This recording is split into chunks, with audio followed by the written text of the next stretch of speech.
And 5, 6, 7, 8. Ooh.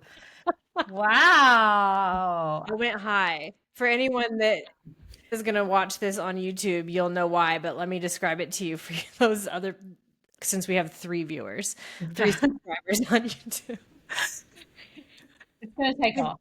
I bought what's called like a pop screen or something. So now I can like really 80s music studio yes. Phil singing. Collins. Yeah, that's the We vibe. Are the World. We're all singing into the mic with the cover over it. That's what I've Yeah. got. So I look ridiculous, but boy, do I sound delicious. I know. I'm jealous. I'm going to have to get one now just to up our audio game because, You never know. The more I listen to podcasts, the more I come back to ours and say, that sounds like shit. so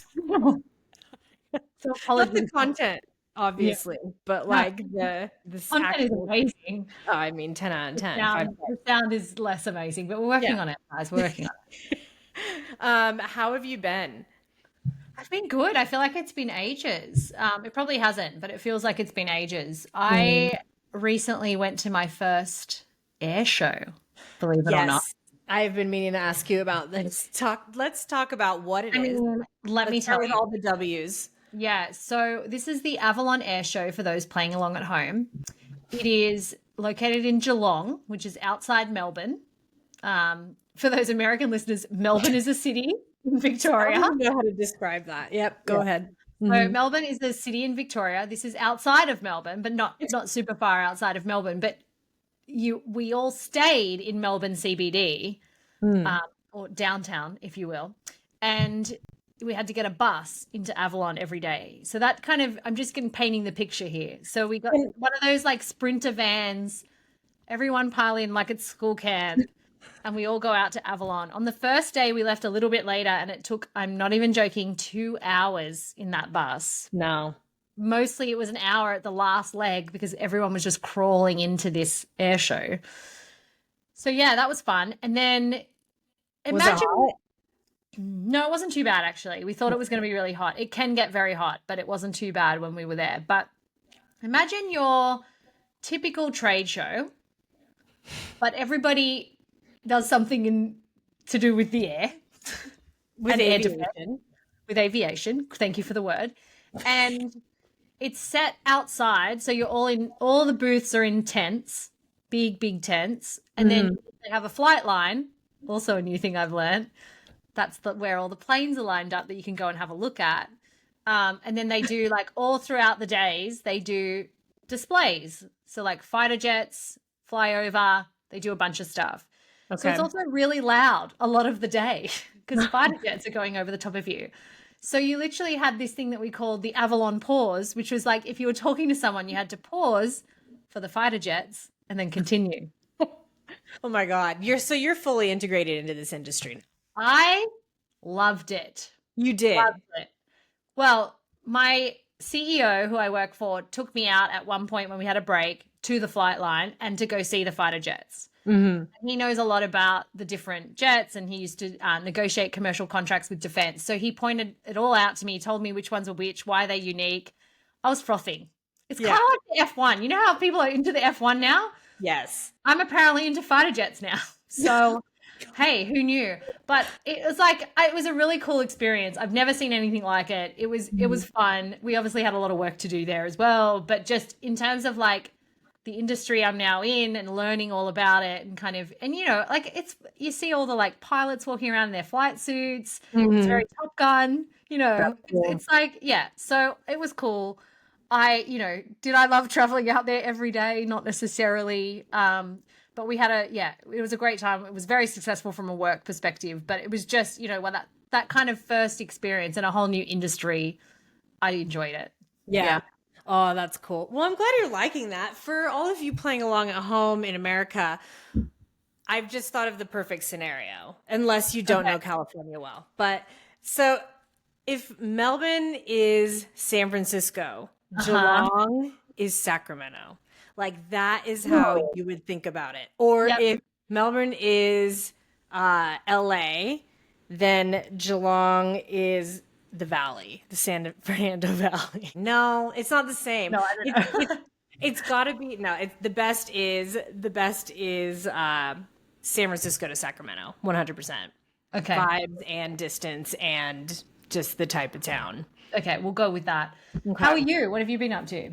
Listen, I lived my consultant's dream last week. Scotty's sister and husband and our niece were here 2 weeks ago from Tassie.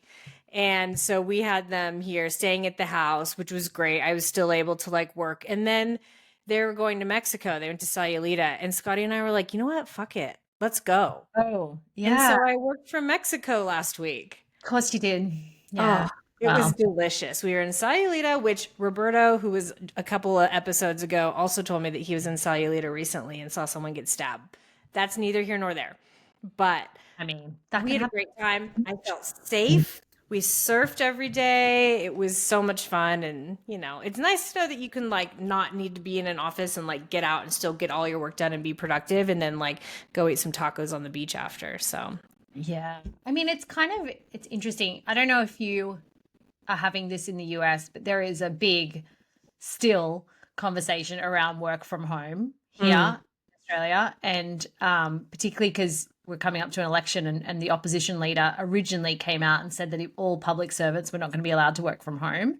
And he's had to like backpedal basically and be like, oh, we got it wrong. Actually, we'll change it. And, I'm summarizing, but it's interesting because I think we have proven time and time again that you can work in other locations and in your role particularly. I know it's harder for, people who are in specific jobs and offices and all that sort of stuff. Yeah. I do think we need to get a little bit more like why can't you do both? Like that's, I know. Yeah, I'm just super jealous at this point that you went on that holiday.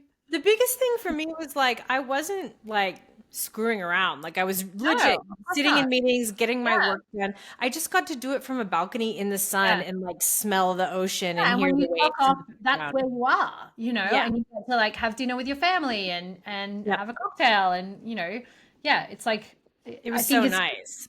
yeah. Oh well, that's lovely. I'm glad you did that. Yeah, Those are the thanks. kind of things where I'm like, if you can, you should. You know what's really funny too is that when I was in the airport on the way home, there was a woman boarding the plane in front of me who had obviously like a Google Meet meeting in her headphones in, and she's like talking as we are boarding the plane. It was like a Monday at like 10 a.m. And so she was doing the same thing. And I was just like, I wonder if there's just more people doing it and they're not talking about it because they don't want their work to find out. Yeah, maybe. Yeah, I think so. Yeah. I think it's a weird time for that sort of stuff. I don't know. I just think like if people are good at their jobs, let them do their jobs. Seriously. Like, don't get in the way of that, But Yeah. hey, I don't run a company, so not my decision. I love it. I love it. Anyway, Yeah. let's get into it. Let's dive in. Let's do Let's it. do this. All right. So today, oh, by the way, this is the Smart and Public podcast. It's a podcast that discusses business, careers, life through the eyes of public relations communications experts. I'm Katie Boyson. I'm Katie Duffy, and I like air shows. Maybe we'll cut this into the beginning. Maybe we'll leave it as it is because it's beautiful. It is. Yeah. It's just how we roll. I feel like this is people should know this by now. Like if you've been listening, if this is your first episode, then like, wow, you're probably like, who are these two? But if you've been listening, you'll know that this is just us. Yeah. This is episode 27. So just like welcome to the party, everybody. Yeah. Yeah. So today we're going to talk about data storytelling and the power in data to drive a story. So think about your reports that you do. How do you fuel an executive narrative? When do you use data? When do you create data to support your storytelling? So we're going to just cover all of it because I feel like having data is more important than ever in the climate that we're in terms of executive messaging and positioning and, just like saying some facts over the news. Yeah. Yeah. Pretty critical. It's a weird time to be alive, but yes. Where should we begin? Where do you want to start? Let's start with the very tip of the umbrella so that we can kind of level set people so that they know kind of what we're thinking when we talk about data storytelling. So Where have you seen this done well in some examples? And then maybe let's talk about where we see it fall down, because I also think that you and I have some pretty strong opinions about that as well. So, talking about like where we've seen it done well, I think we can both agree Edelman Trust Barometer is an index that we see year after year that gets leveraged by PR people, by CEOs, and C-suite executives, talking about if there's trust that remains in government, in executives, in business, in media, across all of those areas. So I think that's one that everyone was kind of be familiar with that's listening to this podcast. If you're not familiar with it, go have a look. It's a great resource. And I feel like a gajillion executives leverage it in their narratives. I think the interesting thing about the trust barometer is, it started also before trust was such a strong conversation in the vernacular. I think they really found something unique, and then they did a couple of things, right? They did it as a yearly thing. They committed every year to the funding to do it, which, these things are not cheap to do either. Yeah. They branded it, obviously, Edelman Trust Barometer. They never changed that branding. They never changed the overarching theme of it being trust. And obviously, as time went on, the data is going to change, the different perspectives are going to change, but they kind of kept that super consistent. And I think, when we talk about data storytelling, I think there's a number of different ways you can do it. So that's one example of like owning sort of a topic or an area, doing it consistently, creating a yearly process, an index of some kind that you can then measure against, right? So then you start to get into being able to leverage, last year people didn't trust the government, this year they do, or vice versa, right? And you can start to look at the data over time. So I think that's super helpful. That's a really intensive way of doing data storytelling, and could be worth it if you can identify a really relevant gap and something that your company or business can own and really drive. There's like quick and dirty data storytelling, which is like you might get some consumer research done really quickly, because you just want to prove out a trend and then, validate it with some data from consumers. So more general, audience responses about a certain topic. A good example of that might be like you're doing a story on cost of living and you just want to understand how people feel about their groceries. So you do a quick and dirty survey with some people about cost of groceries or whatever, right? And then kind of fuels your story and gives you some validity to then go and talk about cost of living because you have data to back it up. Yeah. So that's kind of those two. And then there's sort of something in the middle, I think, where it's like a one-off piece of research, but it is an in-depth piece of research. It's maybe targeting a very specific audience or a very specific sample size. It might be you want to look at different countries, or it might be like, I want to ask chief financial officers how they feel about X or Y, right? And that's typically, I think, what most clients want to do, or like if you're in-house, it'll often be like, we should do some research. What are we going to do it on? And it's very, specific, and it might be driving towards, a broader business goal or a campaign or something like that. So I think those are kind of the types. Edelman do it really well. I'm trying to think of some other ones that I've seen done really well. I think one that comes to mind, but actually isn't one of those categories and probably is worth talking about, is where you have data anyway, and you naturally are doing it as part of it. I'll explain what I mean in a minute, but then you turn that into a story. So one that I've seen recently is we have a body here. It's the Workplace Equality. I can't think of their formal name, but they do a gender equality index, and they get data from all different workplaces. And if you're of a certain size, you have to submit the data. So it's not like you have a choice. It's run by the government, and it's to look at how we're doing on gender equality and the pay gap, essentially. Gotcha. It looks at a bunch of different stuff, but that's effectively what it does.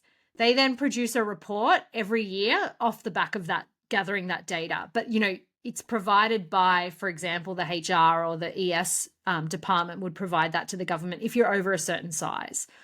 And so all the big companies pretty much have to do it. So you get a really good sense in Australia of like who's doing well, who isn't doing so well. And they produce a report off the back of it. And then it gets widespread coverage. And they do a really good job of kind of hitting broadcast news. And then they do like, the national papers. And what I thought was interesting is they picked out different sort of points from it to be relevant for the different media. So, for your general news, they actually called out what some of the winners and losers in sort of the big Australian brands like ANZ Bank or Coles, like brands that your mum and dad will know watching the news. And then some of the more in-depth pieces were looking at the tech industry, and that's what they did with the tech writers. And it was specifically about how's the tech industry in Australia doing all of this. And they released it at a really interesting time. It was right before International Women's Day. Mm-hmm. And it was also at a time where we were starting to have that DEI conversation that was sort of coming out of the US. And now I don't know, like I don't work for them, so I don't know if the timing was just coincidental or whether they deliberately kind of tried, they couldn't necessarily control the DEI element, but the International Women's Day, they could.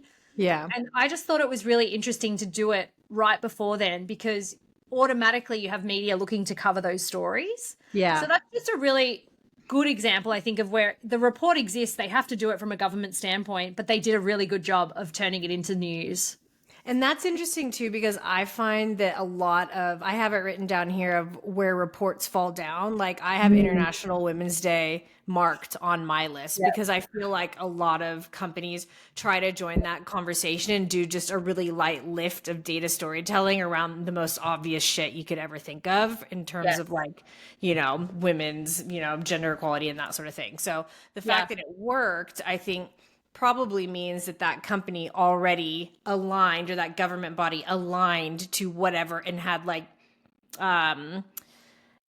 programs in place that supported what they're trying to find out in their data. And it's legitimate data. Like it's not a like quick and dirty. It is, they do this report properly, like, all of that sort of stuff. So it has a lot of legitimacy. It's tied to the government, all that stuff.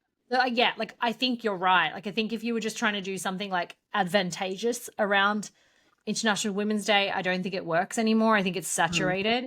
And that probably leads to like, where is it done well? I think it's when it's in an area where there isn't existing data or there's a gap that you've identified that, because like, all I see at the moment is AI research and how AI is going to change jobs and how AI is going to, and I honestly couldn't tell you who they're all from because I just feel like I see a new one every single day. And I kind of go, well, now I don't really know which data I'm supposed to be looking at. I get it. There's data out there, but that would be one I would say, like, that's done now, guys. Like, please nobody do any more unless you find something really niche within that, right? There's bound to be something, but just doing a generic, like, here's what business leaders think about AI.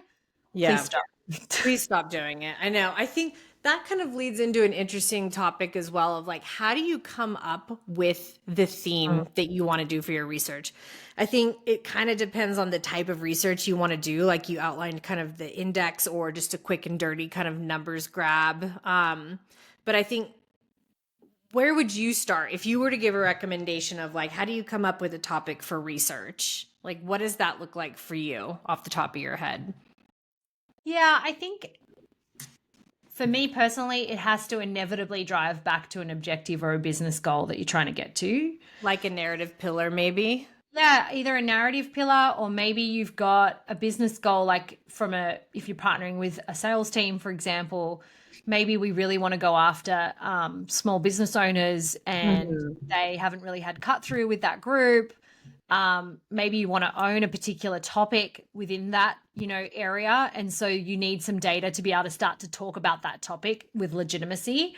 So I think, and then to your point from a narrative pillar, maybe you have a narrative pillar that is all around, trust or whatever it might be. Yeah. But you don't really have a lot to say on that topic and you kind of need a bit of meat on the bone, then that might be a way to do it. But I think if you're just doing data for data's sake, it's kind of, it can work, but I just think it's better if you're tying it back to this sort of broader goal or objective as a comms team or an overall business or marketing objective. Where I think I've seen it done well is where all teams are aligned around it because you're going to ultimately create an asset, right? And that asset could be a white paper, it could be a deck with numbers, like whatever the actual asset is that you create off the back of the research. If you have a marketing team that's engaged in that process, if you have a sales team that's engaged in that process, and I'm using a very enterprise business example, right? But there might be other ones from the consumer space. But in the enterprise example, if you're all rallied behind that, then PR might go first. and you release the data, you do the news piece around it, you do interviews, etc. Mm-hmm. You then have a marketing team who might run a roundtable event with customers, and then they're using the data as the content of that roundtable. And then you have a Yep. sales team that can follow up with that asset to say like, hey, we just released this data. I thought you might be interested. And then that's a reason to call, right? Like that's kind of the Yeah. funnel, I would imagine. And if the research is good enough, and that's like key, if the research is good enough and it's an interesting enough thing, that will work as a campaign, and you can run it, over whatever time period you believe to be appropriate. So I Yeah. think that's a really powerful way to do it. And that's probably where I would start in that environment, in an enterprise sort of business environment. Yeah, no, I agree. And I think that was one of the pieces that I wanted to kind of bring to the forefront is when you and I first started talking about this data storytelling kind of topic was, figuring out what else is happening in the business in terms of priorities. Like, can you turn a sales campaign into a data, project that you can turn into, extend through data storytelling? So Yeah. it doesn't have to always come from you. Like you can No. find other parts of the business that are already trying to work on either an angle or have an objective or like a KPI that they're running towards. And you can think about how can I support this with like a hook and some data. Yeah. Yeah, Mhm. totally. I think, where I've seen it done well as a kind of real life example, at my previous place of employment, we did a piece of research. And I think this is probably the other piece of all of this. It was around the time the Royal Commission was happening into banking in Australia. So basically, the government did a Royal Commission, which is where, the government kind of looks in very deeply into different areas. They can do a Royal Commission on a bunch of different things, but they were doing it into banking. And there was a real lack of trust in the consumer space around banks. There'd been, a whole bunch of issues that the big banks had been doing. And so this Royal Commission was going on. There was a lot of media coverage about the Royal Commission, about what was coming out of the Royal Commission and what was emerging in terms of what the banks had been doing. And so we partnered very closely with our government team to do a trust in kind of government institutions and all around this idea of trust. And at the time, there wasn't really a lot coming out from industry around it.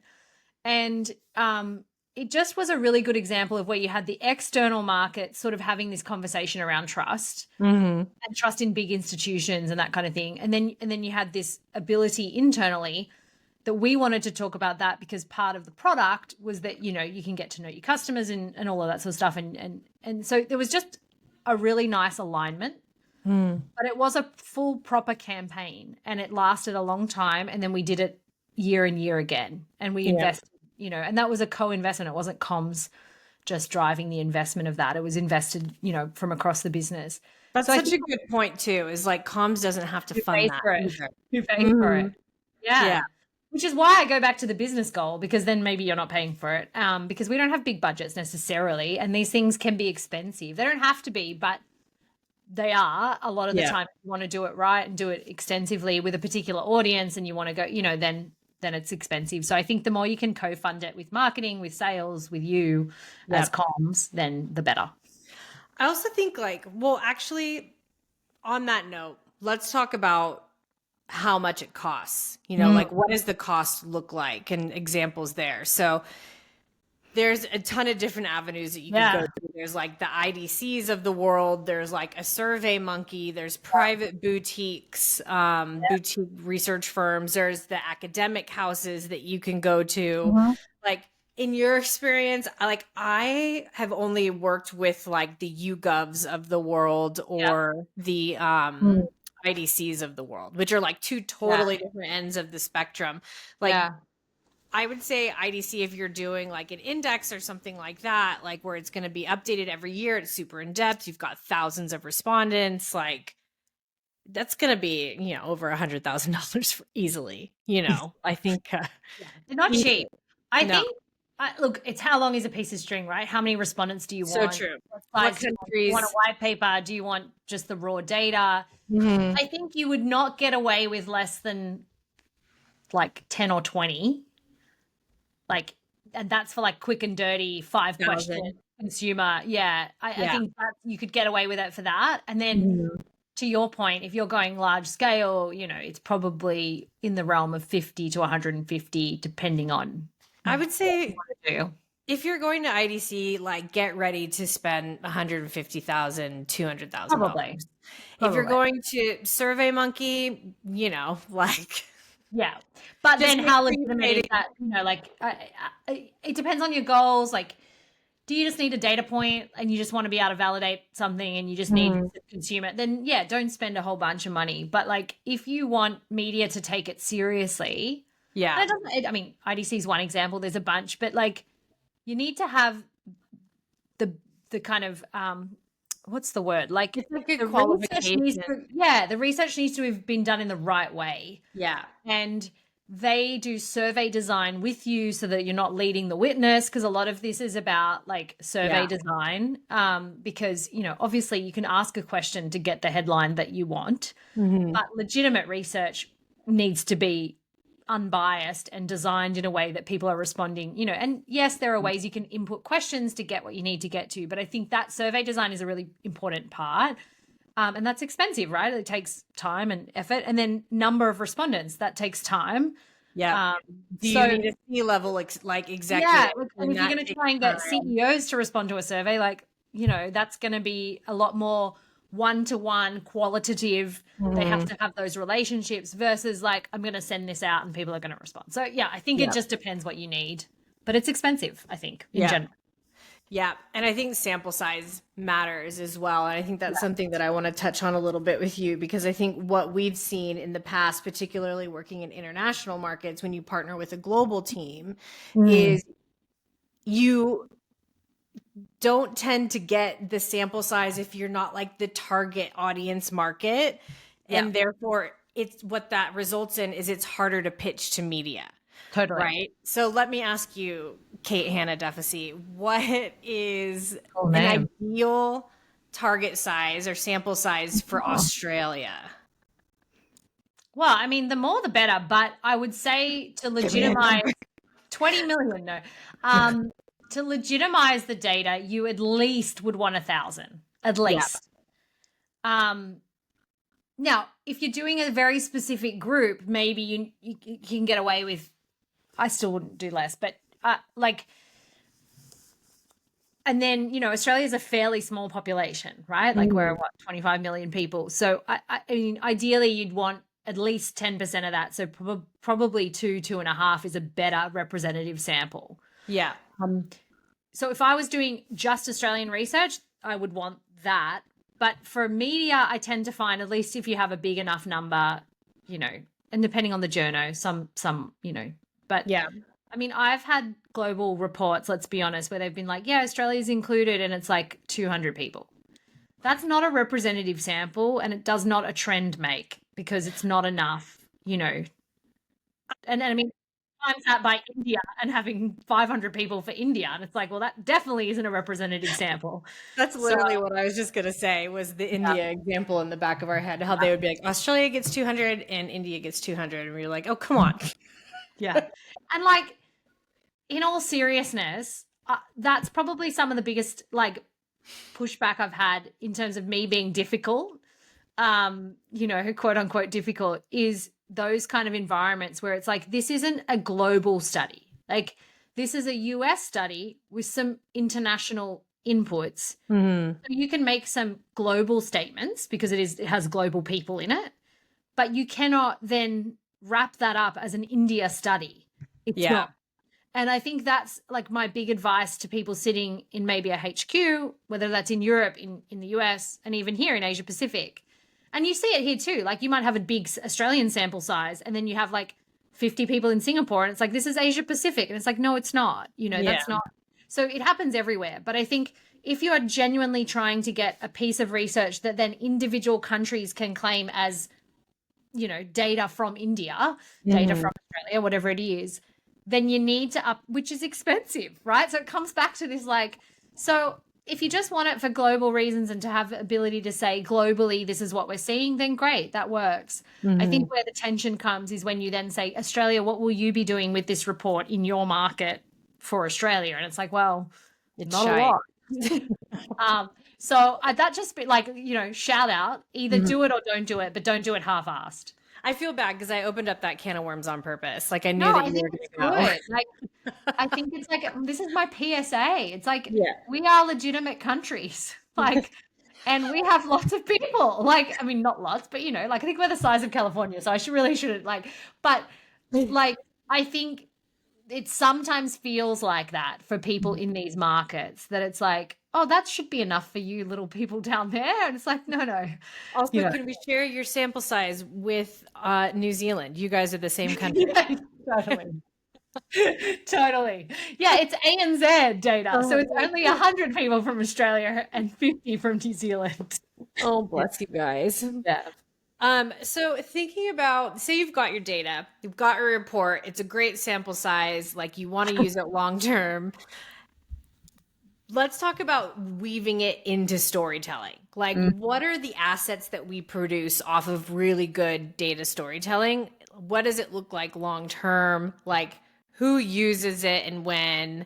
Let's start there. So, I'll kick it off. I think one way that I think that data storytelling really does well and kind of pops and is able to come forward again and again is if you have a newsroom set up already on your website. Like, I think having a section for that either narrative pillar or that story that you're trying to amplify, and then adding more content to it in the newsroom long term also just kind of doubles as thought leadership, especially thinking about like if you've got a lull that month in kind of a thought leadership topic, what data can we slice out of this index to then just pop that into your newsroom and have some fresh content for your audience. Like, I just feel like it's such an easy tee up. Yeah, I love that idea. I think you could also have, I've seen it done where you have like a research page as part of your newsroom or content, whatever you want to call it. And journos can go there at any time and pull research, pull data. And I think having that as a resource for journalists is really helpful. And that could house, bespoke research in-house. It can do any, whatever you've done from a stats perspective, I think is really helpful. Yeah. I think there's kind of like phases. So it's like, okay, you want to launch the data. So what are you going to do for launch?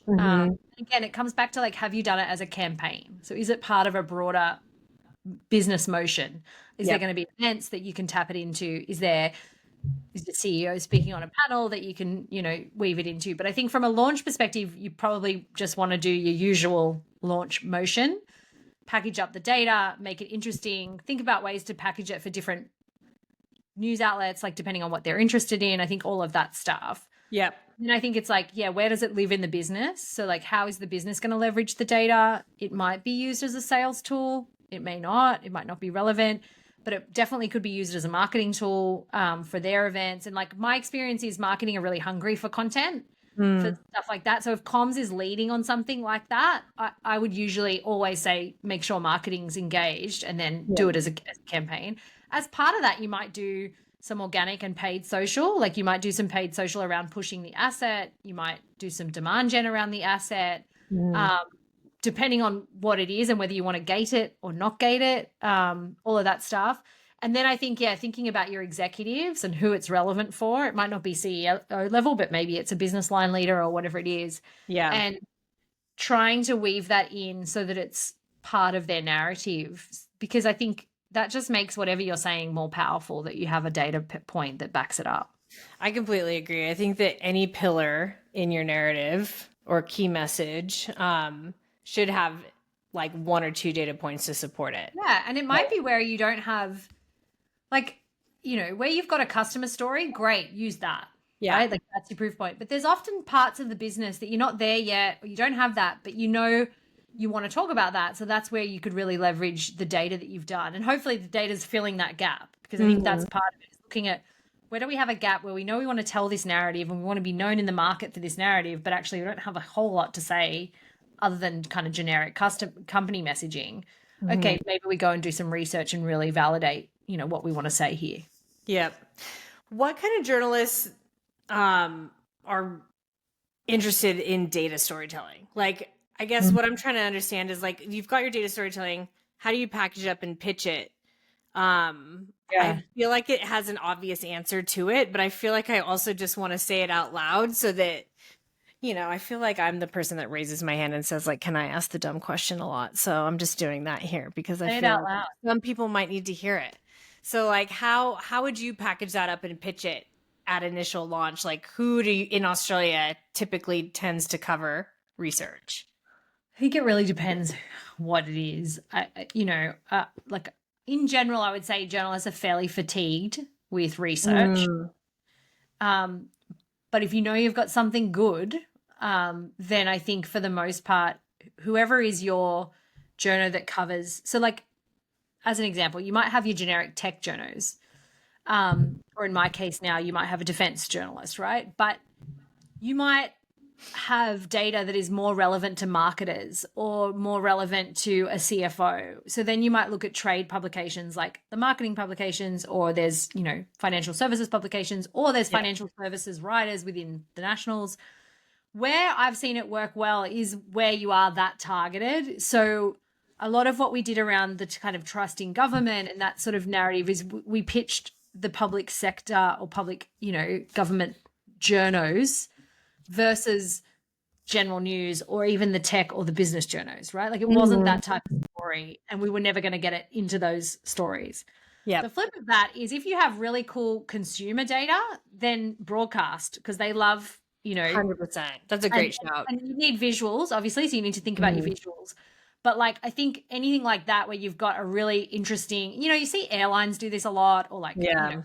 that type of, or actually the grocery stores do it a lot as well. But like where you have really cool data, and in something interesting, as long as you can package up some B-roll or have access to good visuals, I think broadcast froth at that stuff. Yeah, I agree. I think trades definitely, like the more you can niche down and make it relevant to whatever Yeah. that trade covers, like that's definitely a shoe in. The other thing that I think is really impactful is like if you work backwards from a really big speaking opportunity, revealing that data on a panel or in a keynote gives headlines to journalists within your talk track. Yeah. I mean, we found a ton of success with that with Pip because we knew that she would be able to like deliver that punchy line. So it's like, how do you tee her up, the right executive with that data? Yeah. So I think that's a good example too of like working backwards, playing to strengths of your executives, knowing that like if they're going to do this keynote, can we tee them up with some brand new data for it? The other thing to think about is like, do you want to go the exclusive path? Mm. Because you can always use that data later in lots of other ways, in your CEO narratives, in your campaign for marketing, etc. So you might be better off giving it as a really solid story to one journalist and getting that one great piece. And I know people kind of think, oh, you spent all this money, but like sometimes that piece is way more powerful than trying to just broadcast it out to a bunch of journos who get the same data. So then it's kind of the same. Like we've had a lot of success, or I have in the past, in going, actually, who do we want to write this? And let's go work with them on the story ahead of time. Hey, we're doing this data, we're doing this research. We thought it'd be really interesting for you. Here's why, and then, we're happy to give it to you as a first run exclusive, right? And you can do first run. So it's not like they get it only, but so that's just something else to think about, because I think when journos think they're getting something that no one else is getting, that can work well with research as well, or with data. Yep. Or ahead of time. Like we'll give it to you the week before it releases, that kind of thing. Yeah. And just thinking about the data in terms of using it for storytelling, like let's talk about how long the data lasts. Like how long can you use this data? I would say that it depends on the type of report that you've done. So if you've done the quick and dirty, just trying to do a quick poll, I would say like don't use that bad boy for longer than 6 months. No. Like don't do it. If you have an index, then the purpose of that report is to be refreshed every year. Use it all damn year, until you do the next one. So Yeah. I think it depends. But I do think the important thing to do is if you plan on using your data, but you're not sure if you're long term, but you're not sure if you're going to refresh it every year, just check in on it like every quarter and see like, does this hold weight? Is this That's what still I was gonna flowing with say. the market? Yeah, because I think that's the other thing. It depends what it's on. Like if it's on like, okay, you know, I've just shot down all the 17,000 AI ones, but like as an example, AI is moving very, very fast. Mm-hmm. So what people felt about AI 12 months ago is incredibly different to what they feel now. Or at least the technology has changed rapidly, right? And so could you make that last a year? I don't know. Like, I think you've got to refresh it a little bit, or at least, you know, and we've done this before in the past as well, where you just go and get a few extra questions Mm-hmm.